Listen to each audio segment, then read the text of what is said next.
berjumpa lagi bersama saya di channel Bunda Kazandra. Salam sehat semuanya buat teman-teman semuanya. Oke, jadi setelah beberapa hari nggak bikin video, saya lanjut untuk bikin video lagi. Dan salam obah ora mamah untuk kalian. Oke teman-teman, jadi di video kali ini saya bakal ngebahas tentang tips bisnis warung sembako. Jadi apa aja. Tapi sebelum itu jangan lupa yang belum subscribe, monggo subscribe-nya. Dan untuk kalian yang mau belajar untuk bisnis warung sembako ataupun yang sudah mungkin ya, jadi ini dari pengalaman saya sendiri, saya berbagi buat kalian, semoga bermanfaat buat kita semua. Jadi apa aja tipsnya, jangan lupa buat kalian yang belum subscribe, sebelumnya monggo subscribe dulu. Dan terima kasih buat kalian yang sudah selalu setia menonton channel saya. Jangan lupa tombol loncengnya juga dinyalakan ya teman-teman. Oke, jadi untuk tips bisnis warung sembako itu adalah yang pertama, menyiapkan tempat untuk warung sembako. Tempat itu bisa aja misalnya kalian udah bikin misalnya warungnya, tapi kalau untuk yang belum bikin seperti saya dulu juga, saya tuh belum punya tempat ya, jadi saya mengorbankan ruang tamu saya untuk dijadikan warung. Karena memang nggak ada tempat, kalau mau sewa juga pastinya nanti biaya lagi untuk sewa. Cuman kalau misalnya kalian itu modalnya memadai, bisa kalian sewa tempat juga bisa, atau kalau enggak mungkin kalian punya garasi, bisa manfaatkan garasi untuk dibikin warung, atau lahan depan rumah ya. Biasanya kalau misalnya depan rumahnya masih lebar, kalian bisa manfaatkan untuk buka warung. Tapi kalau menurut saya, kalau misalnya mau sewa, jika warung kalian masih tahap awal itu masih modalnya baru sedikit ya, maka itu akan ini ya, banyak pengeluarannya.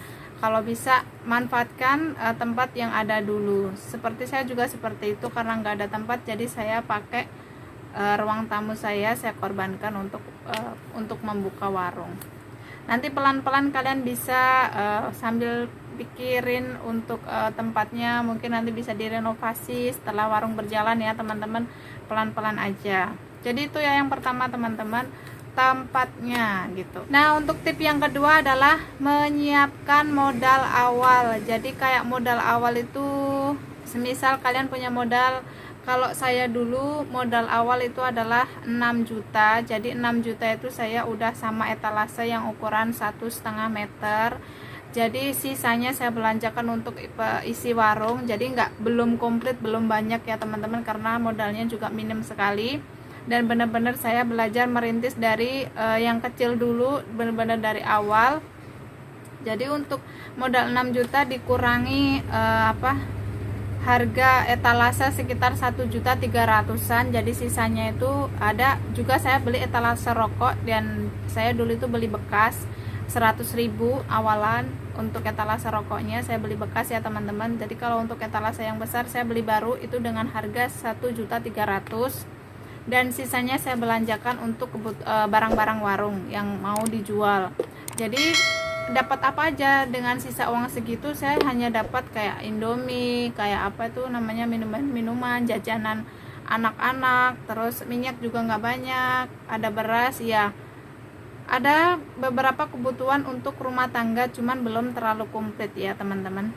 Nah untuk yang ketiga adalah mengatur tata letak barang. Jadi kalau misalnya tempatnya udah ada gitu, kalian bisa atur tempatnya. Jadi kayak untuk penataan barangnya seperti apa, karena kalau penataan barang itu juga adalah pemicu untuk ketertarikan pembeli ya teman-teman. Jadi kalau misalnya kita tata barang dagangan kita itu rapi, apalagi bisa bersih juga ya kan, rapi, tertata, bisa dilihatnya enak, itu juga akan menarik pembeli untuk datang ke warung kita teman-teman. Jadi kayak kelihatan gitu apa yang kita jual, apa yang mereka mau beli itu bisa kelihatan dengan enak dipandang seperti itu. Jadi kalian harus selalu perhatikan tata letak barang kalian supaya bisa semenarik mungkin. Jadi kalau misalnya ada waktu sambil jualan, kalian bisa sambil rapi-rapiin barang dagangan kalian, sambil bersih-bersih warung gitu. Itu juga menarik minat pembeli juga ya teman-teman. Jadi enak tuh kalau di sana bisa bisa kelihatan beli apa, kalau misalnya mau beli barang tuh barangnya juga tertata, jadi kayak kelihatan komplit, kelihatan rame gitu warnanya teman-teman. Nah, untuk tata letak barang itu juga kalian bisa misalnya kalian bikin apa itu namanya gantungan ya teman-teman, gantungan untuk menggantungkan barang-barang kalian, barang-barang warung. Jadi bisa pakai kawat ya teman-teman, di tembok kayak gitu. Kalian bisa pakai apa itu namanya, dibur ya teman-teman, pakai itu. Jadi kalian bisa pakai kawat ya, saya bingung ngejelasinnya ya. Jadi kalau misalnya kalian bisa udah bisa bikin rak ya, lebih bagusnya kalau misalnya kalian bikin rak. Tapi kalau misalnya belum bisa nggak apa-apa.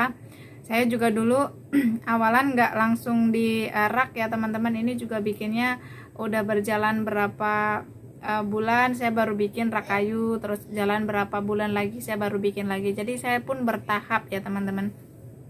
Jadi untuk dulu saya awalan juga saya tata barang saya tuh di lantai seadanya teman-teman, benar-benar seadanya, dan juga di atas etalase dan di dalam etalase. Nah, nanti pelan-pelan kalian bisa sambil bikin rak kayak gitu. Karena kalau rak saya bikin sendiri ya teman-teman, suami yang bikin. Jadi saya nggak beli jadi, saya ngerakit ya teman-teman. Jadi hanya beli materialnya dan dirakit sendiri. Jadi itu lebih hemat dan kalian bisa bikin sesuai apa yang kalian mau juga. Nah, untuk tips yang keempat adalah mencari supplier yang efektif dan efisien. Jadi cari supplier atau grosir atau agen atau apa namanya sales yang termurah ya teman-teman. Nah, kayak saya tuh kalau belanja nggak cuman di satu tempat, jadi ada beberapa tempat ya teman-teman. Kalau di grosir ada, di agen ada, di sales aja ada, jadi bermacam-macam. Kenapa saya nggak di satu tempat? Ya itu tadi, di mana yang termurah saya bakal ambil di situ. Jadi saya bisa bersaing dengan warung lain untuk menjual barang dagangan saya. Jadi kalau misalnya kita dapatnya murah kan otomatis kita juga bisa jual murah. Biasanya misalnya di sini yang murah tuh bagian rokok misalnya. Di sini yang murah bagian minyak atau dan biasanya nih saya juga cari promo di supermarket besar teman-teman. Biasanya kan kalau di supermarket besar itu ada promo-promo yang harganya tuh jauh lebih murah. Nah, biasanya saya selalu update untuk harganya. Jadi saya selalu ambil promo di supermarket besar juga. Jadi kalian harus pintar-pintar milih tempat kalian untuk belanja nanti, di mana yang lebih murah dan kalian bisa bandingin harga. Misalnya di sini lebih murah, kalian bisa ambil di tempat yang lebih murah itu. Nah, untuk tips yang kelima adalah contoh pembelian barang. Nah, kalau untuk pembelian barang itu kalau di warung sembako kan biasanya ya ada sembako, ada apa itu minuman, keperluan untuk bayi, peralatan mandi dan mencuci, obat-obatan, rokok atau aqua, galon atau gas LPG, bumbu-bumbu ya pokoknya kalian catat aja gitu. Misalnya kalian mau belanja yang biasa kalian ketahui sewajarnya di warung sembako tuh apa aja, kalian catatin dulu apa yang mau kalian beli. Jadi nanti pas belanja kalian nggak bingung apa yang mau kalian beli gitu loh. Biasanya kan kalau misalnya di tempat grosir tuh pasti kita hanya naruh kayak apa sesuai apa yang kita catat gitu kan, kita catatin terus kita kasihkan ke pihak grosir atau apa gitu, apa yang mau kita beli. Jadi nanti mereka juga enak nyari barangnya. Jadi kalian catat dulu ya teman-teman apa aja yang mau kalian beli. Dan misalnya nanti kalau misalnya warung sudah berjalan dan misalnya ada pembeli yang menanyakan sesuatu barang yang kalian belum punya, nanti di saat belanja segeralah kalian adakan atau kalian beli barang yang dicari sama pembeli itu. Maka lama-lama dan pelan-pelan barang kalian akan semakin komplit dengan sendirinya ya. Intinya pelan-pelan ya teman-teman. Jadi jika ada pembeli tanya ini ada nggak ya, misalnya belum ada, nah besoknya kalian harus usahakan untuk ada barang itu. Jadi pelan-pelan nanti bisa komplit teman-teman. Oke, untuk tips yang keenam adalah pembukuan sederhana. Nah, kenapa harus ada pembukuan warung ya teman-teman? Nah, pembukaan warung ini adalah supaya kita itu bisa tahu berapa pemasukan harian kita, berapa pengeluaran kita dari warung. Misalnya kita habis belanja, habis sekolahan, kita juga ada rinciannya ya teman-teman. Jadi kayak ada pembukuannya, jadi kita bisa tahu keluar masuknya uang warung. Terus juga supaya kita tahu, kayak misalnya saya juga setiap hari itu kalau ada yang beli, saya pasti catat.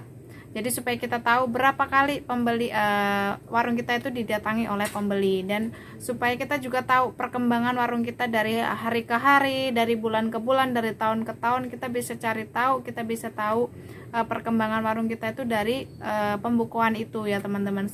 Sebenarnya sepele, tapi itu juga penting ya teman-teman. Hal yang sederhana wajib kita lakukan di warung sembako kita. Jadi perkembangan warung kita bisa ketahui dari situ.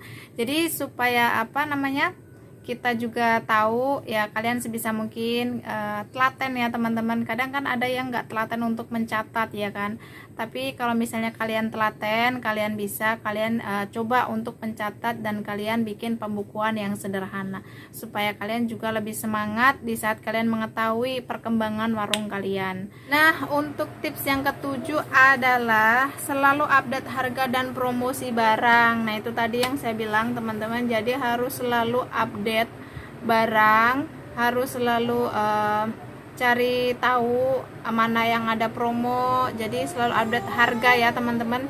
Untuk harga kan pasti yang namanya sembako kan ada naik turunnya ya teman-teman. Jadi kalian harus selalu update harga, karena kalau misalnya kita nggak update harga, nanti tiba-tiba harga naik dan kita masih menjual harga lama, maka kalian akan merugi.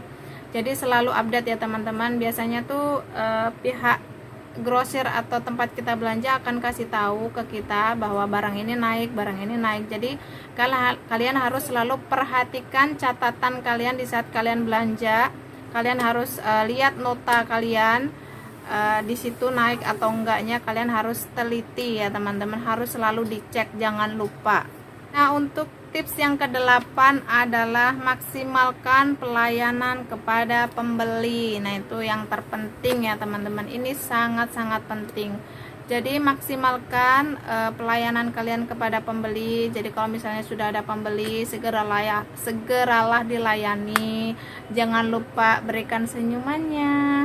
Senyum melayani pembeli ya teman-teman. Jadi jangan kasih mereka muka yang tidak enak, karena nanti mereka tidak di sana penjualnya pencemberut aja, nggak ada senyumnya, nggak ada ini, maka itu akan merugi untuk kalian sendiri. Jadi maksimalkan ya teman-teman, layani dengan baik, bersikap ramah. Jadi maka pembeli akan suka datang ke warung kalian lagi. Dan kalau bisa jangan sampai membiarkan pembeli itu menunggu lama. Kalau misalnya mereka sudah datang, segera dilayani. Jadi jangan biarkan mereka untuk menunggu. Misalnya seperti saya nih kan sendiri, kalau misalnya suami kerja, saya hanya menjaga warung sendiri. Nah, itu biasanya saya tuh ya intinya berusaha sesegera mungkin ya, jika ada pembeli saya langsung datang untuk melayani pembeli. Jadi jangan lupa pakai senyum yang ramah, dilayani dengan baik, insya Allah warung kita akan ramai. Jadi itu tips dari saya teman-teman untuk tips bisnis buka warung sembako. Semoga bermanfaat buat kita semua, dan jangan lupa subscribe-nya ya teman-teman. Dan itu aja video kali ini dari saya. Udah sore juga teman-teman. Sampai maghrib bikin kontennya. Oke teman-teman, dan terima kasih. Wassalamualaikum warahmatullahi wabarakatuh. Salam bahura mamah. Jangan lupa terus tetap semangat. Dadah.